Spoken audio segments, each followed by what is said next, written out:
My parents faked a DNA test to teach me a lesson. They told me I wasn't their biological son. My sister, ignoring my pleas, was determined to throw me into a mental hospital.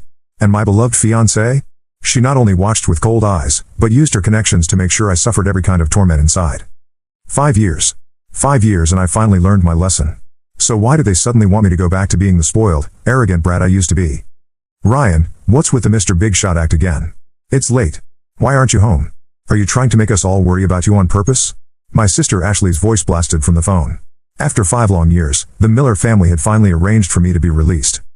Because today's Brandon's birthday, she added, he said he was willing to give you a chance to apologize. Then Dad took the phone. I know you resent us putting you in the crazy house, but who told you to bully Brandon like that? We did it for your own good. Exactly, Ashley chimed in. And now we got you out, didn't we? What more do you want? They kept nagging me. Half an hour later, after their lecture finally ended, they asked where I was. Where are you right now? We'll send a car to pick you up. This time, be good. Don't wander around again. I swallowed hard, my voice hoarse. The hospital. Yeah. I'd been sitting there, waiting from day to night, without moving. There was a pause. Then they yelled even louder. At the hospital? Can't you get yourself home? Do we really have to come get you? It's not like you don't know the way back. Who are you trying to fool with this act? Are you still resentful of us? I knew you hadn't learned anything. I knew we shouldn't have gotten you out. But they seemed to forget, they were the ones who told me to wait there in the first place. Sorry, Mr. and Mrs. Miller. Ashley. I didn't mean to. The apology slipped out before I could stop it. Silence. Maybe they were shocked by how obedient I sounded. Or maybe it was the way I addressed them. 5 years ago, we had been a close family. If it hadn't been for that DNA test, I never would have believed I wasn't their real son, not when I looked so much like my parents. Whatever. We'll have Ashley pick you up. I sat there quietly, letting the cold wind and hunger wash over me. Need a ride, buddy? A cab stopped in front of me. I shook my head. I was waiting for someone. Taxi after taxi left the curb. By the time the hospital was closing, past 10 p.m., I still hadn't heard from the Millers. Not a single message on my phone. The security guard took pity on me. You've been waiting all day. Why aren't they here yet? I'm about to get off work. It's pretty isolated out here, dangerous for you to be alone at night. I just tugged at the corner of my mouth and stayed quiet. I'd waited 5 years. What was one more day? He sighed, then brought me water and a sandwich. Seeing I was alone, he stayed late to keep me company. Thanks, man. I ate obediently. Honestly, it was the best birthday I'd had in 5 years. The Miller's car never came. In the end, the guard drove me himself. It was past midnight when I got back to the Miller house. My phone still had no messages. The lights were blazing, laughter spilling out into the night. If the maid hadn't opened the door, I might have stayed outside forever. Wow, what happened to you? You look terrible. Your clothes are filthy, Ashley blurted out as soon as she saw me. Mom stared at me in disbelief. Ryan, have you lost a lot of weight? Why, in just 5 years, had I gone from a stocky young man to someone barely 80 pounds? Dad's eyes softened with pity. He immediately told the housekeeper to cook me something. We were going to pick you up, he explained, but Brandon wasn't feeling well, so. I knew this was their way of making amends. They could neglect me, insult me, and then smooth it over with some small gesture. In the past, I would have been thrilled. But now? I didn't care. Before I could speak, Ashley cut me off. Don't fall for it. He's probably pretending to be pitiful so you'll let him stay here. Mom huffed and turned toward me with her gentle act. Anyway, we haven't found your real parents, so you can live here. You can call me Mom, just like before. I still think of you as my son. It's okay, Mrs. Miller. I'm grateful you're taking me in. The words created a gulf between us. Once, we had been as close as a mother and son could be. Tears welled in her eyes. I wasn't the arrogant son she once knew. I should have shouted. I should have demanded answers. But instead, I just stood there, meek and hollow. Brandon trembled when he saw me, like he'd seen a ghost. Finally, he forced himself to extend his hand. Ryan, let's shake on it. I froze. Shake on what? I had never argued with him. 5 years ago, I just started college. Emily, my fiancée, had always been mine, or so I thought. I couldn't stand any guy who looked at her the wrong way, and Brandon was one of them. He'd grown up in an orphanage. For some reason, Emily always seemed to pay him extra attention. Even Ashley, who had always taken my side, turned against me. I confronted Brandon once.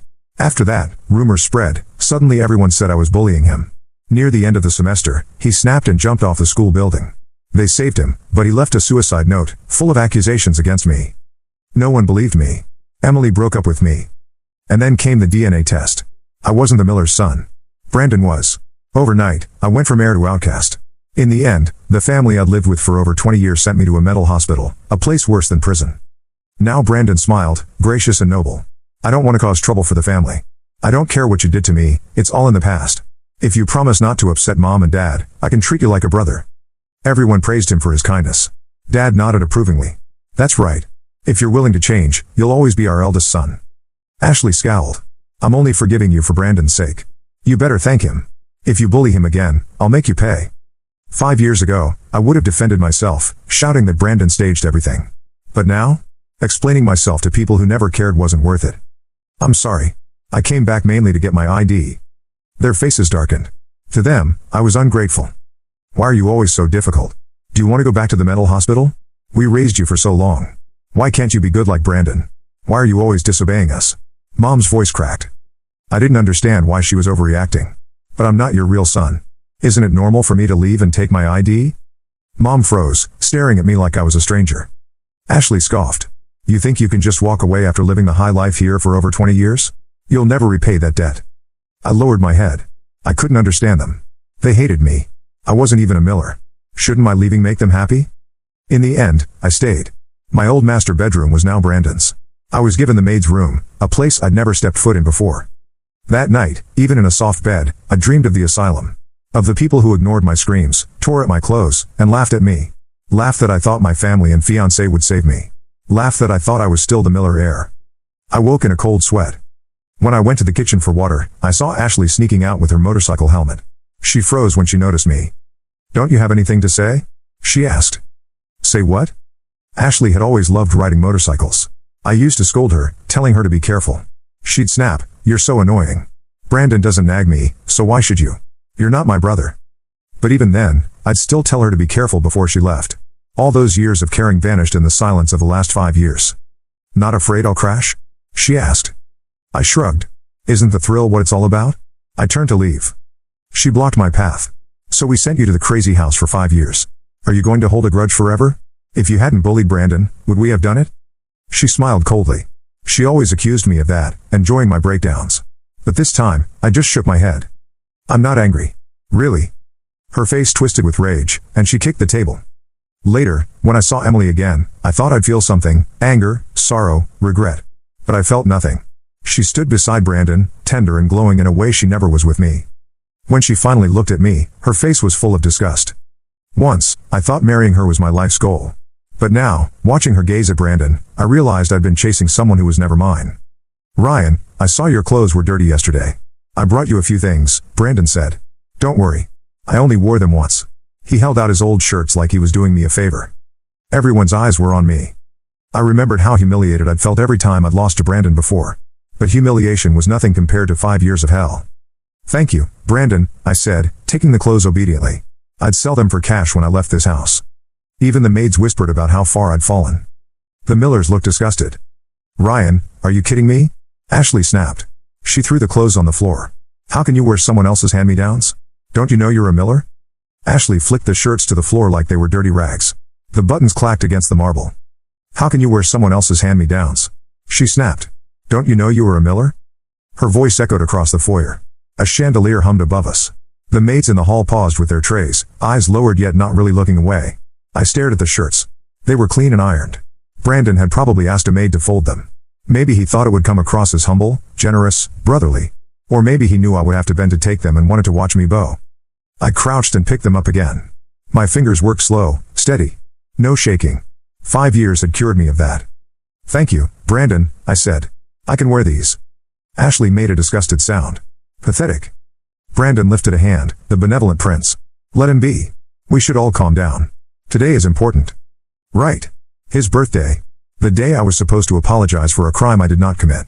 The day the prodigal not son should put on someone else's shirt and pretend it fit. Mom stepped between us with that soft expression she wore when she wanted to look kind in front of the staff. Ryan, go wash up. Dinner is in an hour. We kept things simple, just family. Just family. The words landed like a joke that was a little too sharp to laugh at. I took the shirts to the small room they had given me. The maid's room. A narrow bed. A wardrobe that smelled faintly of detergent and lemon oil. A window that faced a wall. There was a small mirror with a chip in the corner. I hung the shirts and studied my reflection. Hollow cheeks. Eyes that looked older than my face. I pushed my hair back and turned my head left, then right. Somewhere behind the bones and the skin was the boy who used to run through this house and slide down the hallways in socks. I tried to see him. I could not. I washed my hands at the tiny sink. The faucet rattled and spat. I dried my hands on the thin towel and looked at the shirts again. They were nice shirts. Brandon had taste, or the stores that dressed him did. I picked the light gray one. On my way to the door, I noticed a cardboard box shoved under the bed. It was labeled in black marker, Ryan. Storage. My name was written by my mother's neat hand. The letters were straight, careful, like the labels she used to put on spice jars when I was small. Cinnamon. Cumin. Clove. That label had meant I existed in this house even when I was away. Now the box was under a bed in a room that used to belong to someone who changed the sheets. I dragged it out and lifted the lid. A stack of old notebooks. A school photo in a cracked frame. A plastic bracelet from a hospital. I held up the bracelet. A small smile tugged at my mouth. I remembered it. I had broken my wrist when I was 9 trying to prove to Ashley I could jump the hedge like she did. Dad had carried me to the car. Mom had held my hand in the waiting room and blown on my fingers when I said they felt hot. The bracelet had faded print. I tilted it toward the light until the letters sharpened. Name, Ryan Miller. Blood type, A. I stared at that line. A. My throat went a little tight. Not from surprise. From the simplicity of it. Like the truth had always been there, inside a box under a bed meant for a maid. I slid the bracelet into my pocket, put the lid back on the box, and pushed it under the bed. Then I went to dinner. They had set the table in the smaller dining room. Smaller meant the room that could seat 12 instead of 30. A cake sat under a glass dome in the center. White frosting. Gold writing. Happy birthday, Brandon. The air smelled like vanilla and the faint sweetness of champagne. Dad stood when I entered. He had the look of a man who wanted to be seen as reasonable. Sit, he said. Eat. I sat at the corner. A maid poured water by my elbow. Ashley rolled her eyes like even the way I held a glass offended her.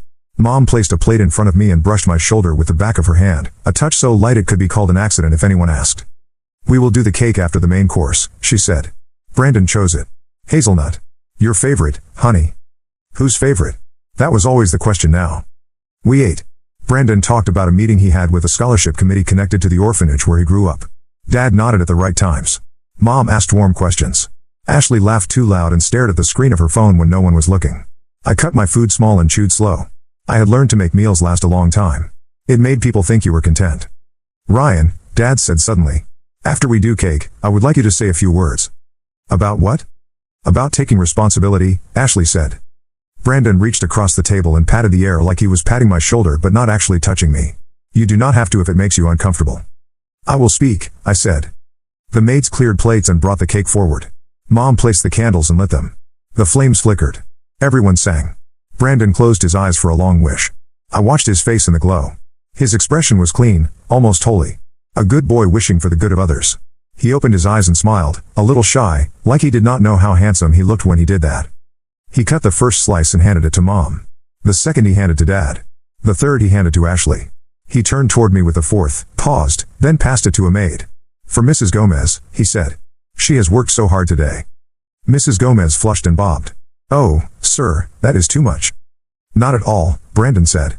He picked up the fifth slice and finally, like he had remembered an obligation, set it in front of me. I looked at it. A rich layer of frosting. A glossy streak of something darker between the layers. Hazelnut. My childhood favorite. Brandon picked up his fork. Try it. The bakery imported the paste. I lifted my fork and set it down again.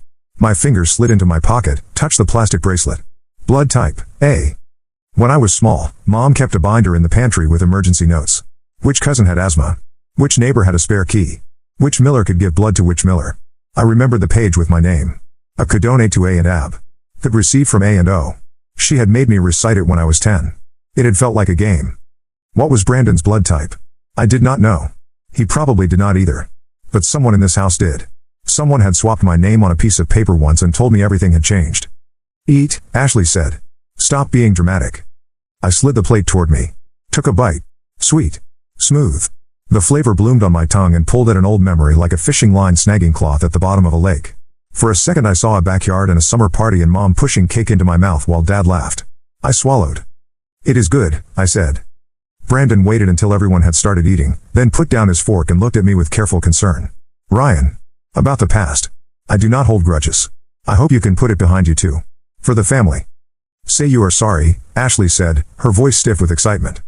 Dad pressed his napkin to his mouth to hide a smile. Mom tilted her head like a bird listening to a distant song.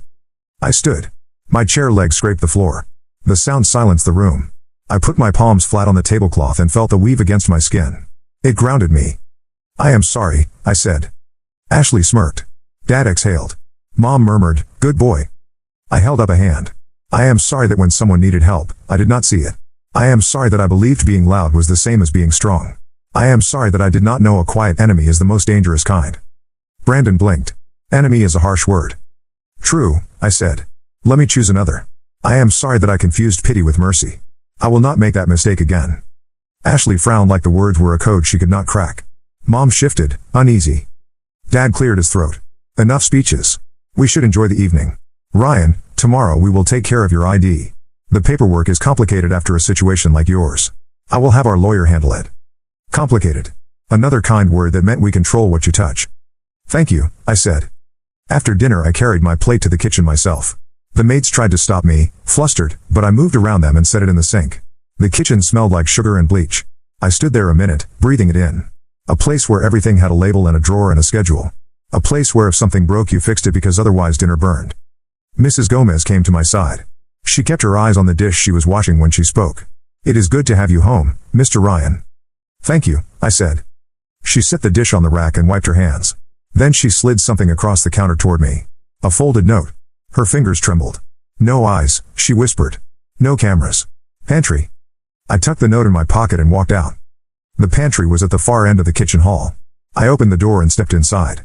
The light came on with a soft click. Shelves. Jars. The binder. It sat on the second shelf next to the flour bins, the same blue cover it had always had. My mother's handwriting on a label white with age, house book. My chest went tight. I pulled it down, closed the pantry door, clicked the lock, and set the binder on the small counter. I flipped past holiday menus and contractor numbers and recipes for marinade. There, near the back, the emergency section. I moved my finger down the list until I found it. Blood types. Dad, AB. Mom, B. Ashley, B. Ryan, A. Brandon, O. I stared. You could pretend a lot of things in a house like this. You could pretend a son was not a son, a brother was not a brother, a note was a proof. But blood did not care about polite lies. AB and B could not make O not unless someone had mixed up more than a set of names. My hand shook, just once, then stilled. I turned the page. Emergency contacts. The pediatrician I had when I was a kid. The orphanage contact for Brandon's scholarship years. A lab phone number with a star next to it, the same lab that had done the test 5 years ago. I touched the star with a pad of my finger like touching it would make sparks. It did not. It sat there, a symbol my mother had drawn when something mattered. I slid the binder back in place. On the way out, I unfolded the note Mrs. Gomez had given me. 2 sentences in a careful hand. Basement, right wall, behind the old water heater. Your box. I put the note in my pocket next to the plastic bracelet and walked out into the hall. Laughter drifted from the dining room. Brandon was telling a story about a teacher who had believed in him at the orphanage. Ashley was dramatizing something about a near miss on the highway. Mom was murmuring like wind in leaves. Dad was talking about a client. The normalcy sounded practiced, like a choir that had sung the same piece so many times it did not need a conductor. I slipped down the back staircase into the basement. The house's bones changed down there. Less glass, more concrete. The air was cooler, carrying the stir of the furnace. I moved past wine racks and covered furniture. The old water heater sat in a niche on the right wall, a fat metal drum with a slow congested breath. Behind it, the wall was painted the same flat beige as the rest, but in one corner the paint looked newer. I slid my fingers along the seam where the drywall met the frame. There. A slight give. I pressed. The panel clicked inward a fraction. I pulled it off.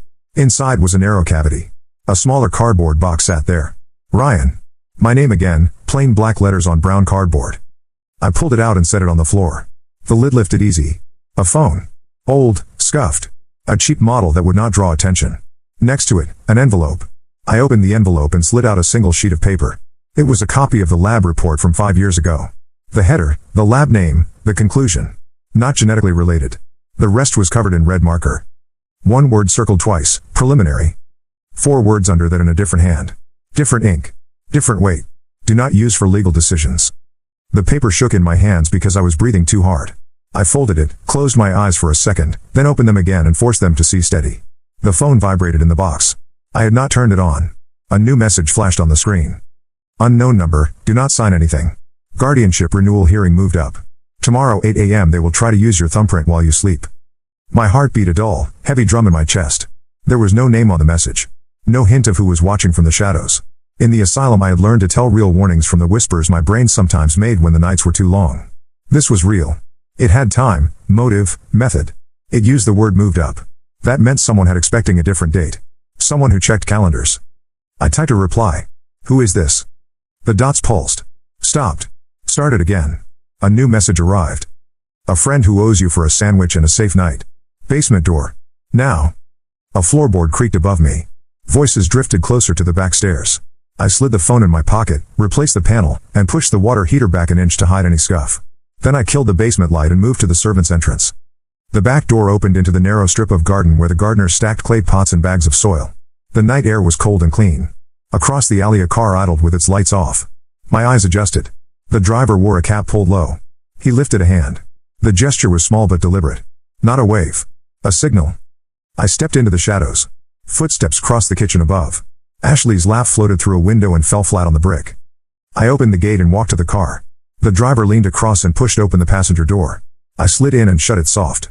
The interior smelled like coffee and mint. Seat belt, the driver said. I clicked it in without argument. He pulled away from the curb and turned the first corner like he had planned the route 100 times. I studied his profile. The cap shadowed his eyes but not the line of his jaw. The guard from the hospital. The night shift who had given me water and a sandwich when the Millers forgot their own plan and left me on the curb. His name tag had said Lewis. Mr. Lewis, I said. Just Lewis, he said. He glanced at me. You look worse in a suit than you did in that hoodie. I am wearing Brandon's shirt, I said. Lewis made a sound that could have been a laugh if it had wanted to be. Figures. How did you get my number? I asked. And why do you have a phone that was hidden in my basement? I will answer the second question first, he said. You are not the only person in that house who knows how to hide something. And you are not the only person who has been hiding from someone in that house. I went still. Who? Lewis took a slow turn and then speeded up as we hit the main road. You had a visitor every month for 3 years. Sometimes she brought books. Sometimes she brought cash that she told me to use to make sure you got extra blankets. She never let me put her name on the log. But I am not stupid. She was careful, not cruel. I pictured a shadow behind glass.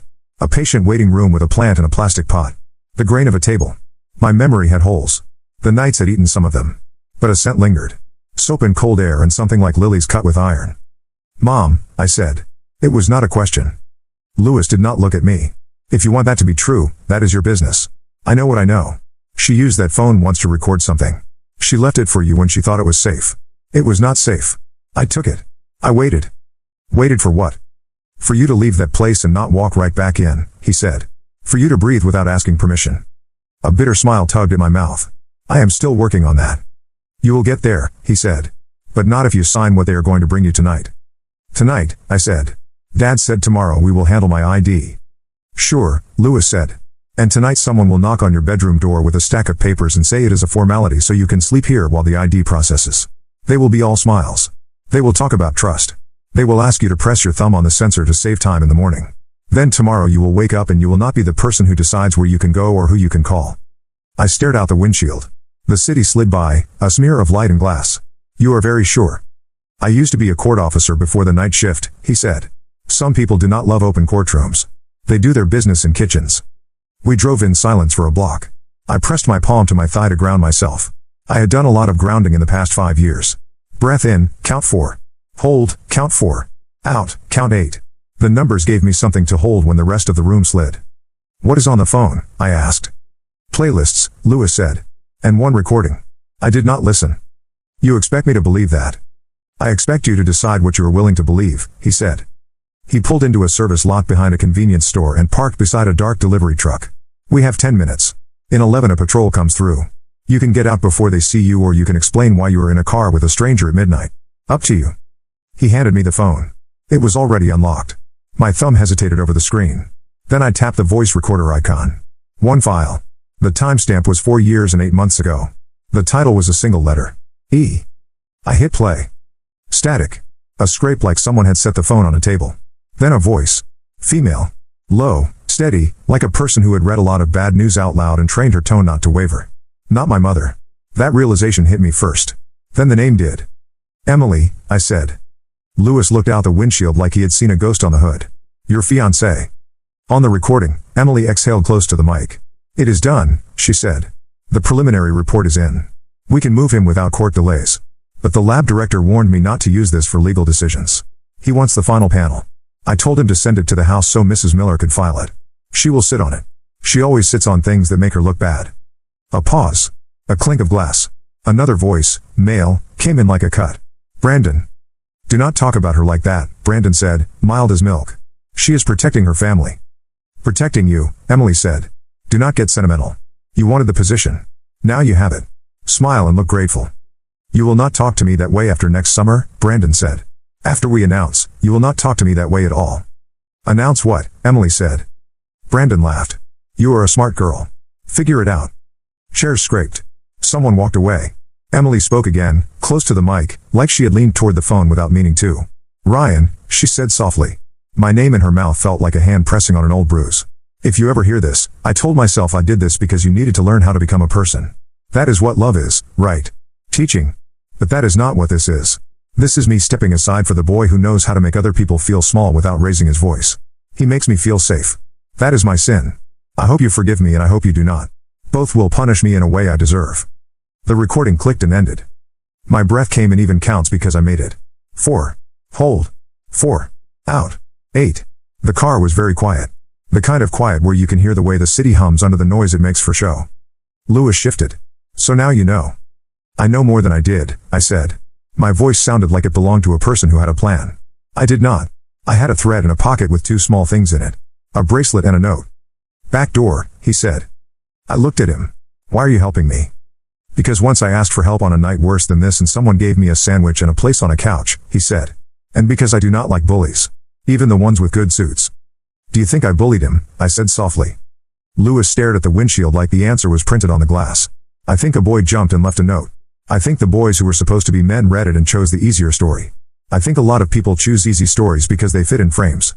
Frames look good on mantles, I said. Yeah, he said. They do. He put the car in gear and pulled out. We are going back. You are not ready to be out. Not tonight. Not with no papers and a house full of people who know how to call the police and make their voice sound like a public service announcement. You are going to drop me at the gate, I said. No, Lewis said. I am going to drop you at the corner. You are going to walk in like you stepped outside to breathe. You are going to go upstairs, lock your door, and you are not going to open it for anyone. In the morning you are going to wake up before they do and you are going to leave with your box. You are going to go to the registrar and get a certified copy of your student record. You are going to go to the pediatrician's office listed in that binder and ask for your childhood immunization card. They will find the file if you are polite enough to make them want to help you. You are going to go to the lab with that star next to its number and you are going to ask one question. What question? Where is the final panel? The car turned onto my street. The house rose ahead like a ship, every window bright. Dinner had moved to the living room. Music. Laughter. Normalcy, rusty with effort. Lewis parked half a block away and turned off the engine. I do not have money, I said. Not enough to pay you. I did not ask, he said. I put my hand on the door handle, paused. If they try to renew the guardianship and I refuse to sign, can they do it anyway? They can try, he said. They can say a lot of words in front of a judge who likes their tie. But a refusal is a refusal. It puts a mark on the record. Marks matter. Judges like clean pages. Keep yours clean and loud. I stepped out of the car. The night was cooler now. The air smelled like rain that might or might not fall. I closed the door and leaned down to the open window. Thank you, I said. Lewis nodded like thank you was a thing that slid off him without sticking. Back door, he said again, and drove away. I walked to the house. My hands were steady. My heart was not. Inside, the living room was a mess of wrapping paper and bright ribbons. Ashley perched on the arm of Brandon's chair, taking selfies with her lips pushed forward. Mom was stacking plates. Dad was laughing at something a client had texted. He saw me and his smile flattened. Where did you go? He asked. For air, I said. There is air in here, Ashley said. Not the kind I needed, I said. Brandon stood and walked toward me like a concerned friend. We worried you would run away, he said lightly. I came back, I said. He studied my face, his eyes warm and thoughtful. If you did not know that warmth could be a knife you would lean into it.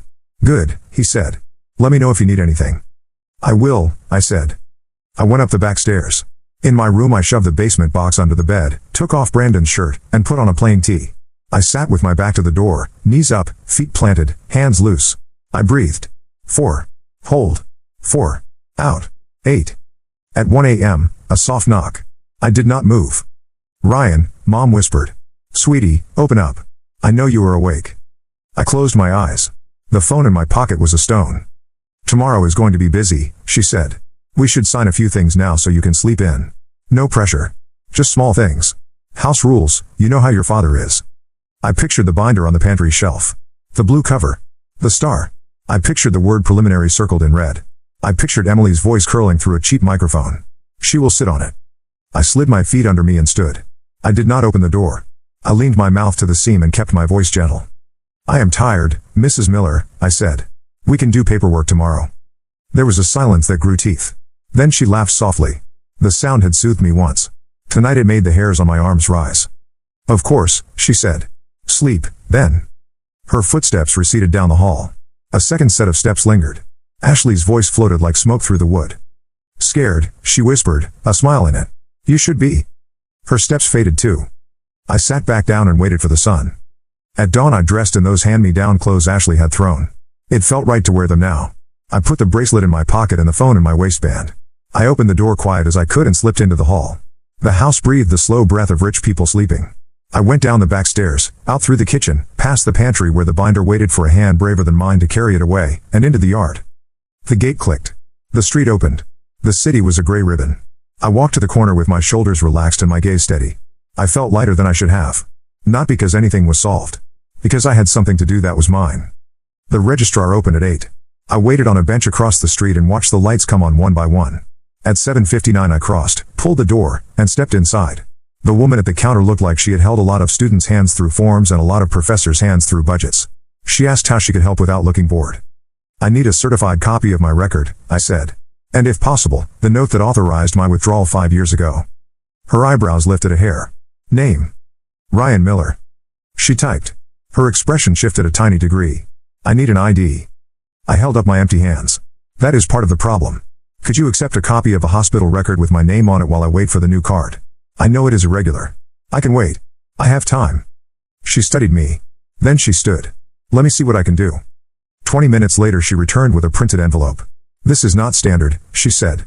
But after a medical withdrawal certain flags are different. You should take this to the Student Services office and ask for a re-entry packet. You might not want to re-enter, but the packet will get you an ID number that is valid for 15 days. Thank you, I said. And Mr. Miller, she added, lowering her voice. The note authorizing your withdrawal does not have your signature on it. Whose does it have? Your father's, she said. And your fiancé's as a witness. The floor felt very steady under my feet. May I have a copy? That, we do not do, she said. But I can read you the last line. Please. She looked down at the screen and read slowly. Patient is a danger to himself and to others. The family requests immediate inpatient treatment for his safety. I nodded. Thank you, I said again. The pediatrician's office was across town in a one-story building that looked like it had been cheerful longer than most practices could afford to be. The woman at the front desk had gray hair pulled into a bun and a sweater with kittens on it. She smiled at me like a cat might if a cat decided to be kind.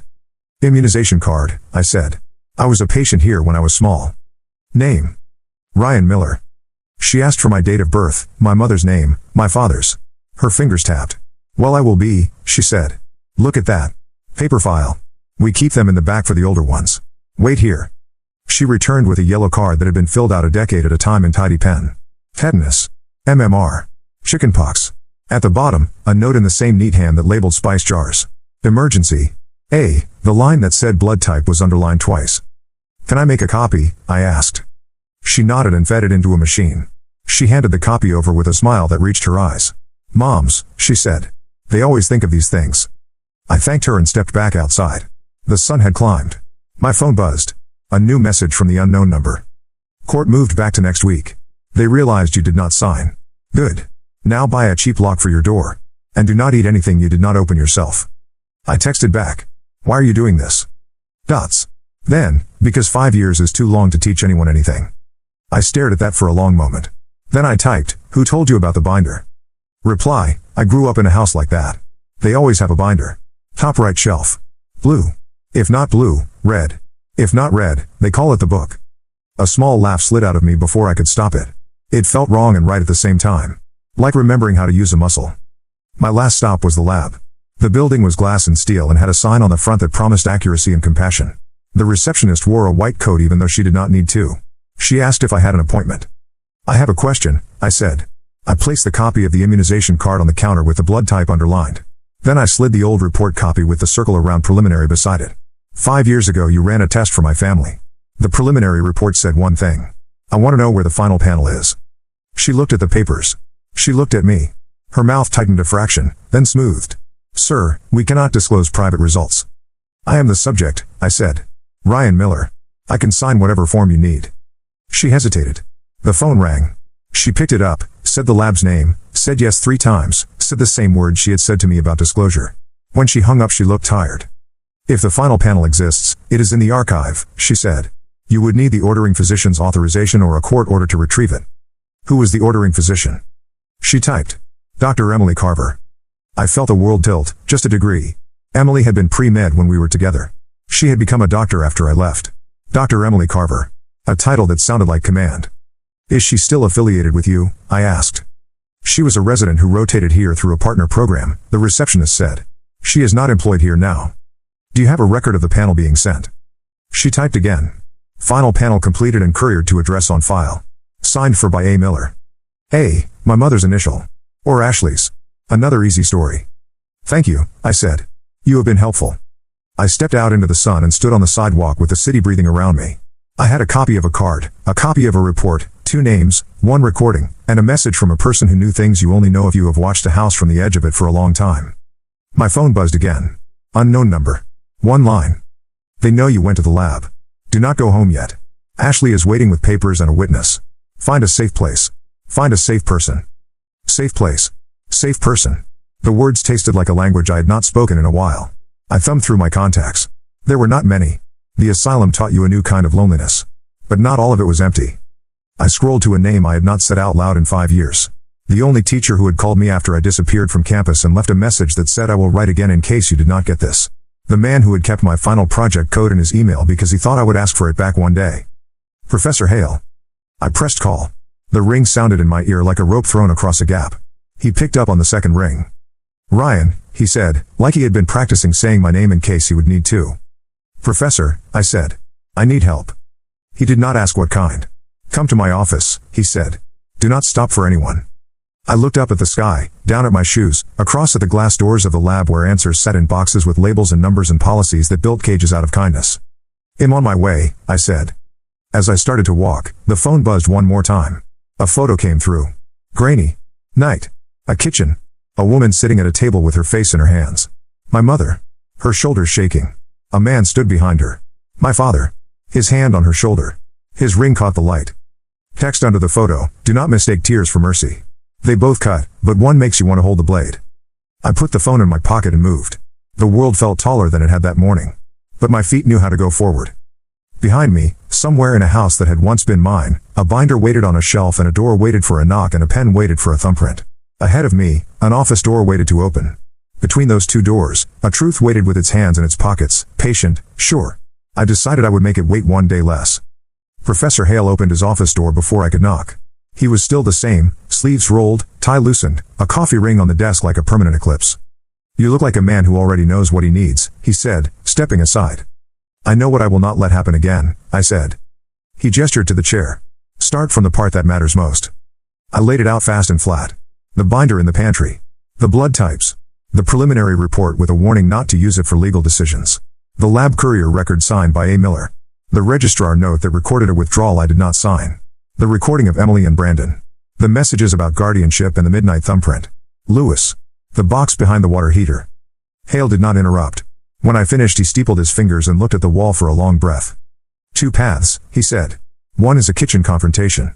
It feels good for 10 minutes and changes nothing. The other is paper, process, patience. It feels slow and dry and wins. I want to win, I said. Good, he said. Because I will not spend my afternoon on a kitchen fight. He pulled a drawer and lifted out a folder labeled Clinic Network. Old students, he said. Some of them owe me. More of them owe their better selves a favor. He dialed a number on speaker. Dr. Wynn, it is Hale. I need a quick consult on a former student who is staring down an involuntary guardianship based on a preliminary DNA report that never should have been used, a fraudulent withdrawal note, and a lab courier signature that smells like smoke. That is. Vivid, a calm voice said. Is the subject with you? Yes, I said. Then listen closely, Mr. Miller, Dr. Wynn said. You need 3 things in the next 48 hours. A temporary restraining order to block any guardianship action without your presence in counsel. A preservation letter to the lab demanding retention of all records, digital and paper, related to your test and delivery. And a sworn statement from the registrar that your withdrawal note was signed by someone other than you. I can do the registrar statement, Hale said. And I can help draft the preservation letter. I can file the TRO if he retains me, Wynne said. I am local to the county. It will not be cheap, but I will front the filing fees and we can settle it when he gets his identity back enough to open a bank account. I do not have enough to pay you yet, I said. But I will. You will sign a representation agreement and we will worry about money later, Wynne said, as if she had already decided for me. Do you have any proof that you are being coerced to sign documents in the house? I have texts warning they would try and I have my word, I said. Do you have the recording of the fiancé showing intent to use a preliminary report to move you without court delay, she asked. Yes. Good, she said. It is not a pretty route, but it is a route. Send me the audio and a short summary of events. Hale, email me the registrar contact. I will draft. Mr. Miller, do not go home. If they control your roof, they control your night. Hale hung up and leaned back. You can stay at my place tonight. I have a sofa that pretends to be a bed if you lie to it. Thank you, I said, feeling the tightness in my chest ease for the first time in a long time. We worked. Hale typed the preservation letter with that clipped precision of a man who knows that words can be wrenches. He printed it. I signed it in ink that sank into the paper like a promise. He scanned it and emailed it to Dr. Wynne and the lab address on the report. He called the registrar, explained in a voice as calm as a lake what we needed. 30 minutes later an assistant arrived with a notarized statement that said the withdrawal form on file was not signed by me, that the name was Ryan Miller but the hand was not, and that my father and a witness had acted in my stead under a clause for emergency medical withdrawal. The clause was annotated with a note that read, "Subject not present. Subject did not present identification." We sent that too. Dr. Wynne called back. TRO is filed, she said. Emergency hearing in 2 hours. Bring yourself and one person who can testify to your competence and the coercion you anticipate. Lewis, I said without thinking. And Mrs. Gomez, if she can come. Bring one, Wynne said. Too many voices make judges impatient. Pick the one least likely to be flustered. Lewis, I said. Send me his full name and a number, Wynne said. We will meet at the courthouse at 2:15. We left the campus like two men who had written their names on a door that used to be locked from the other side. I called Lewis. He answered on the first ring. Where? He said. Courthouse, I said. 2:15. Can you come? I am already nearby, he said. And I have something for you. A memory card. For what? For the kitchen, he said. The guard entrance camera feeds a backup. The house thinks it loops. It does not. It records when someone uses the back stair after midnight with a cart of papers. Lewis, I said, feeling that new muscle tighten and flex. You are a good man. Do not say that too loud, he said. I have a reputation to maintain. The courthouse was a glass box that pretended it was sunlight instead of fluorescent tubes. Dr. Wynne met us outside security. She was smaller than her voice and wore a dark suit that did not need you to like it to be right. Mr. Miller, she said, shaking my hand. Mr. Lewis. Thank you for coming. We sat on a wooden bench that had held too many nervous men and women and families pretending to be whole. Wynne briefed me in short sentences. Answer only what you are asked. Look at the judge, not the other attorney. Do not volunteer speeches. We are not clearing your name today. We are buying time and preventing a fraud tonight. Understood, I said. We entered a small hearing room with a tired flag and a seal on the wall that hoped to scare people straight.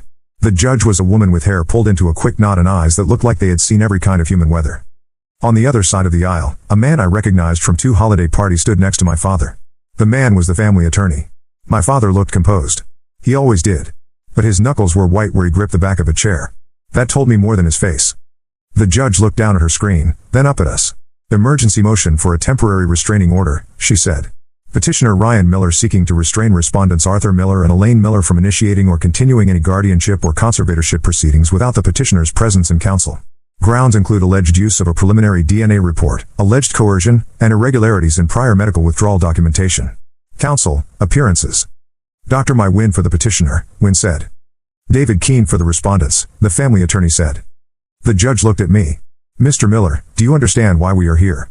Yes, Your Honor, I said. Wynne moved through it with the precision of a surgeon who does not waste motions. She presented the registrar's statement, the preservation letter, and the audio recording from Emily. She did not play the whole thing. She played enough. When Emily's voice said the words preliminary report and move him without court delays, the room went very still.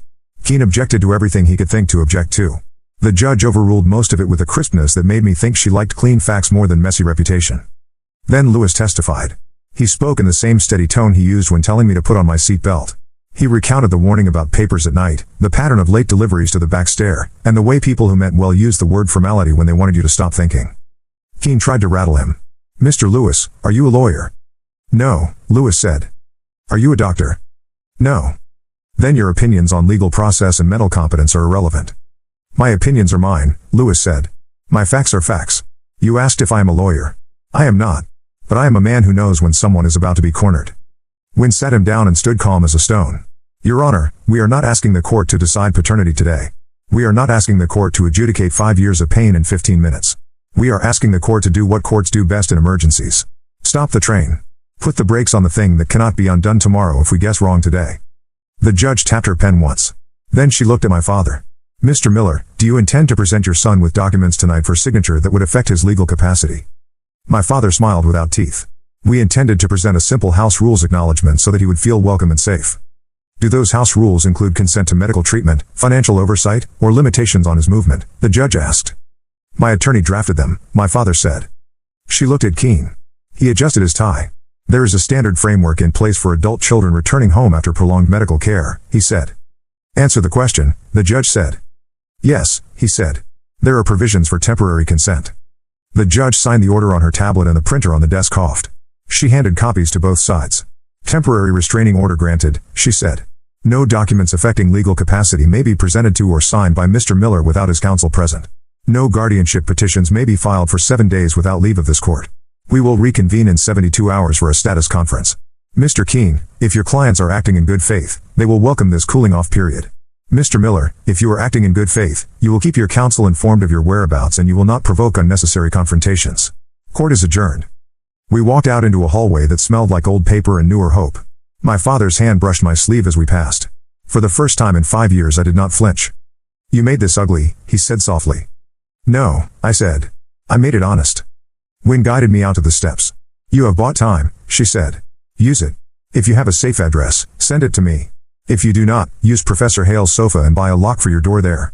I will move on the lab with a preservation order and a subpoena request. We will also file a motion for access to any final panels sent to your house. I will send the address, I said. And Mr. Miller, she added. Get some food that did not come from a party tray. Your hands are steady but your face is tired. Tired people sign things to make other people stop talking. I know, I said. I have done it. Hale drove us to a hardware store where I bought a door bar and a lock that did not look like much but would fuss loudly if someone tried to make it do what it did not want to. He took me to a diner where the menu had too many options and the waitress called everyone honey. I ate eggs and toast and drank coffee like a person learning to chew again. The world slowed. At dusk, a message buzzed in my pocket. Unknown number. A photo of the pantry shelf. The binder was gone. Text under it, they moved it. Check the study safe. Right side panel. Code is the house phone number. I stared at the screen until the number stopped swimming. I showed Hale. He made a face like a teacher making a decision between calling the principal and handling it himself. We do not break into houses, he said. We do not, I agreed. But we do look at safes when someone leaves the door open. The house would not leave a safe open. But it would open the door to a supposed family dinner to save face the day after a court loss. Pride makes people predictable. I texted Lewis. He answered with a simple okay and an address 1 street over with a good view through the neighbor's hedges. At 7 I walked up the Miller Drive. No papers in my pocket. No fear in my throat. The gate clicked. The foyer light washed me in a gold that never did more than make me look like a softer version of whatever I already was. Mom stood near the stairs. She wore blue again. It used to mean good days. Her eyes were red. It did not make me want to hold anything. We have soup, she said. I am not staying, I said. I came to pick up something with my name on it. Her mouth trembled. She stepped aside.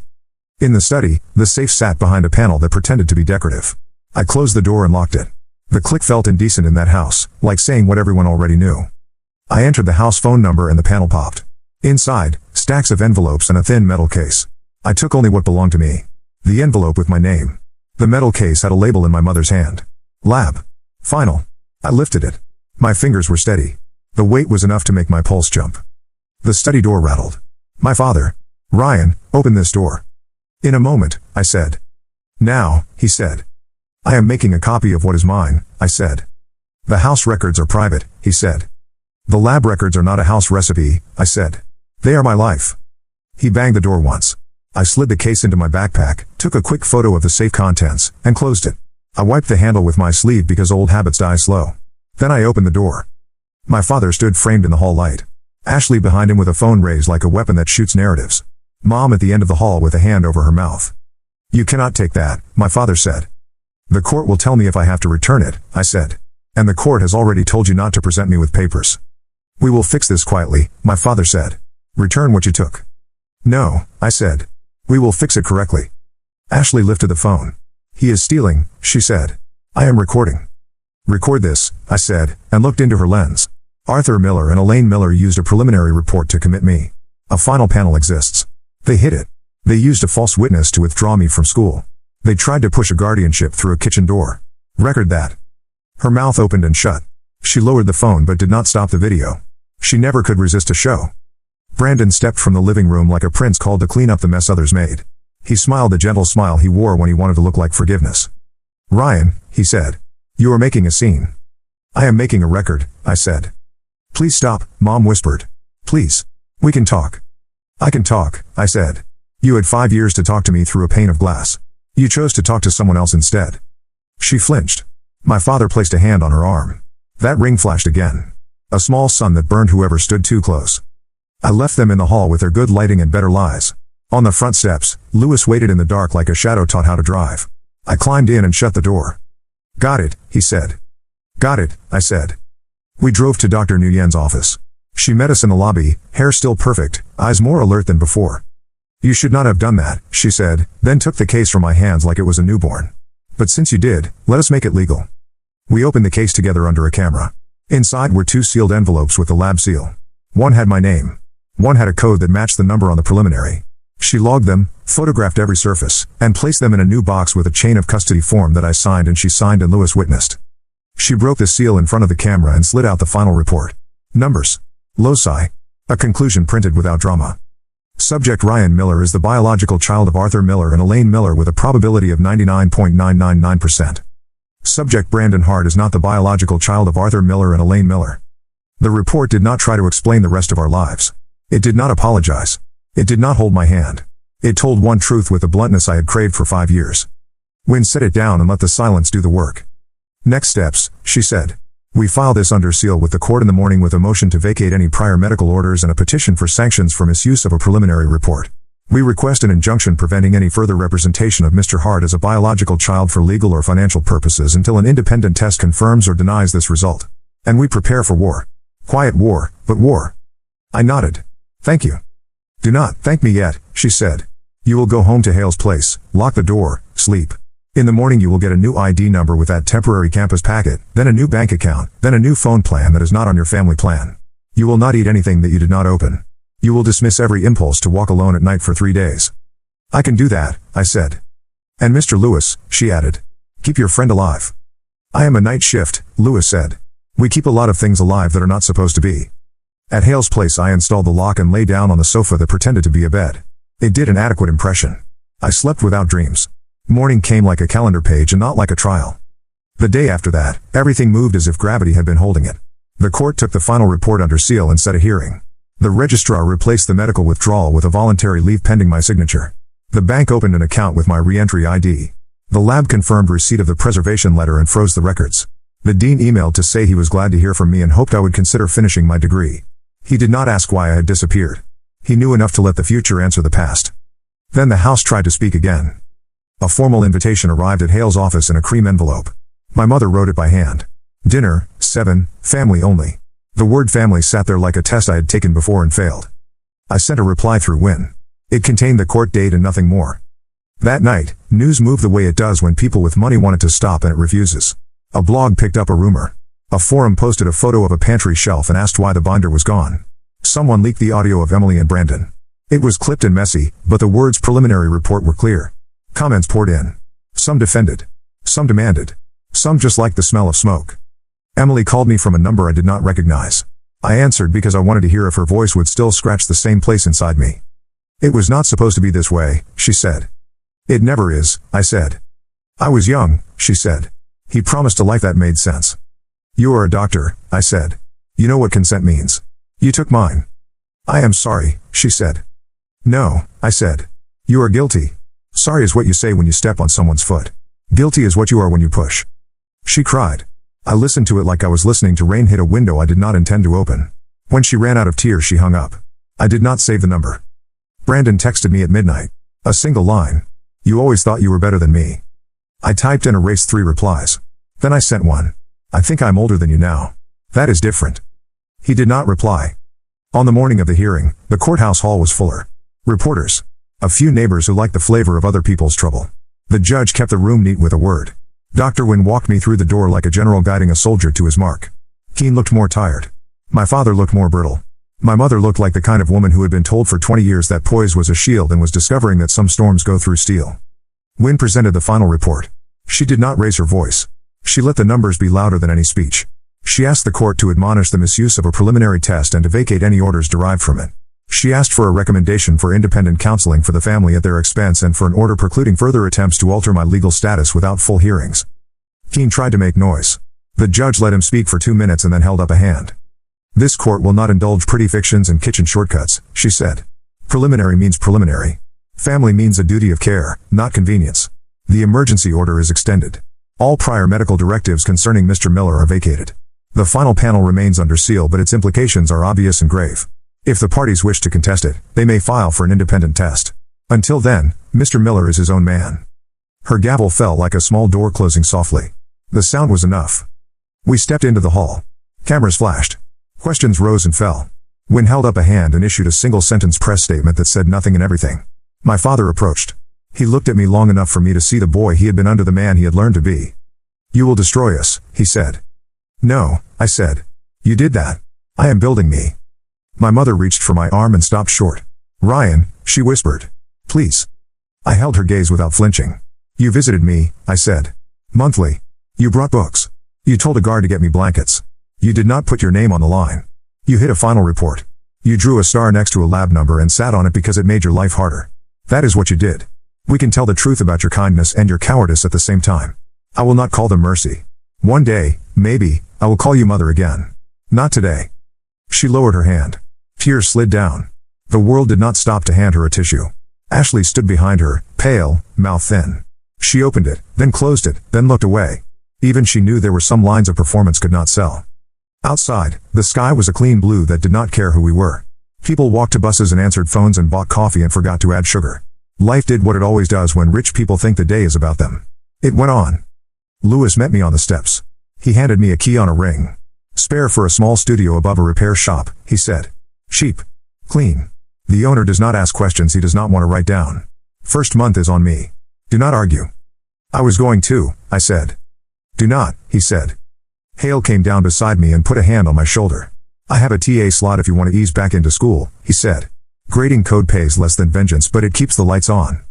"I will take it," I said. Wynn checked her watch. "I will see you in a week," she said. "By then the lab will have responded to the subpoena with their delivery logs and the audio chain will be settled. Keep breathing. Do not do anything dramatic unless I tell you it will play." "I have had my fill of drama," I said. "That is what all my clients say before they do something memorable," she said, and smiled, small and real. "Try to be boring for a few days, Mr. Miller." I walked to the curb with Lewis. We stood there a minute and watched traffic pretend it was chaos when it was really choreography. "What now?" Lewis asked. "Now I buy a cheap bed and a kettle," I said. "Now I learn what my code looks like after 5 years. Now I stop waiting for someone to knock and tell me whether I can leave." He nodded once. "Good plan." We drove to the studio. It smelled like new paint and old wood. Sun came through a window and made a square on the floor that invited feet. I stood in it and felt heat seep into my skin, slow and simple. My phone buzzed one more time. Unknown number. A last line. "Favors settled. Sandwich paid. If you ever need a night guard again, you know where to find me." I typed back. "Drinks on me when this is over." Reply: "I do not drink. But I will have coffee. Black." I laughed. A clean sound. My own. The days that followed did not look like a movie. They looked like receipts and emails and nights where I practiced sleeping without counting. The court scheduled the independent test. Brandon refused to appear and then appeared with a smile, and the numbers said again what they had said the first time, that he was not what the house had told him he was. He shouted in the hallway that I had stolen his life. I told him to build his own. He did not like that answer. People rarely like answers that tell them to get a hammer. Emily resigned from her residency. A notice went up about a review board. She sent one last message that said, "I hope you become the person you wanted me to believe in." I did not reply. That was not my work anymore. My father stopped trying to look kind and started trying to look innocent. The court did not let him do either. My mother started walking in the mornings. She sent me a photo once, of a lake I remembered from a childhood picnic. No caption. I sent back a check for the cost of the books she had bought me. No note. We were learning a new language. It did not have compliments in it yet, but it did not have lies either. Ashley posted a long apology on a platform that loves long apologies. She did not send it to me. That was for her followers. She sent me a different message that said I was a bad sister. I wrote back, "You were a little sister. Be a better adult." She hearted it. That was also a language. Hale gave me work. I graded code. I taught an evening lab full of 19-year-olds who believed bugs were personal insults. I wrote my own code at night, testing ideas that had survived the asylum nights as sketches on stolen paper towels. The logic felt like a road my feet remembered even when my eyes did not. Lewis moved to days. He said his doctor told him nights were not meant to be a lifestyle. He bought a plant for my window and then came by every week to be sure I had not killed it. He never stayed long. He never needed to. On the 91st day after the court told the house to stop pretending kitchen rules were law, I stood outside the big building with the glass that hid the fluorescent tubes and signed a paper that said I was me and would remain so. Wynn watched me sign and nodded like a teacher who had witnessed a student solve a proof without dropping a line. "How does it feel?" she asked. "It feels like standing in a room that finally has the right number of doors," I said. "And windows," she added. "And windows," I agreed. We walked down the steps and the sky was the same blue it had been the day the judge told the truth out loud in a room with flags. The difference was not the sky. The difference was mine. That night I went back to the studio and boiled water and poured it over tea leaves like a man performing a ceremony only he needed to understand. I sat on the floor in the square of sun that had turned into a square of moon. The plant Lewis bought looked like it had decided to live. My phone buzzed with nothing urgent. My door was locked with a cheap lock that made exactly the noise it promised if you asked it to perform beyond its job description. The house that forgot me was a place on a map, not a room in my head. I took the plastic bracelet out of my pocket and set it on the table. The letters were faded but legible. Name, Ryan Miller. Blood type, A. I pressed it flat and placed the copy of the final report beside it. Numbers. A probability that did not need love to be true. Once, I thought home was a set of rooms and a chandelier and a woman laughing in a kitchen that smelled like sugar and lemon oil. Then I thought home was something that gets taken and you get used to the empty. Now I know this. Home is what you build when no one is watching, and what you refuse to hand back to anyone who asks for it without earning it. Outside, a siren went by. Somewhere, a party laughed. Somewhere else, someone cried into a towel while a television mumbled in the next room. The world kept doing what it always does. I sipped my tea. I breathed. I started a list of groceries on a note pinned to the fridge with a magnet that looked like a tomato. Tomorrow I would go to class and help a freshman debug a loop he swore was cursed. I would meet with Wynn about a civil suit that would take months and teach me new words for old hurts. I would send Lewis a photo of the plant to prove it was still green. I would open my laptop and write code that might or might not turn into work that mattered. And if a knock came, I would look through the peephole first. Then I would decide whether to open the door. That was the lesson. Not the one they wanted to teach me. The one I learned anyway.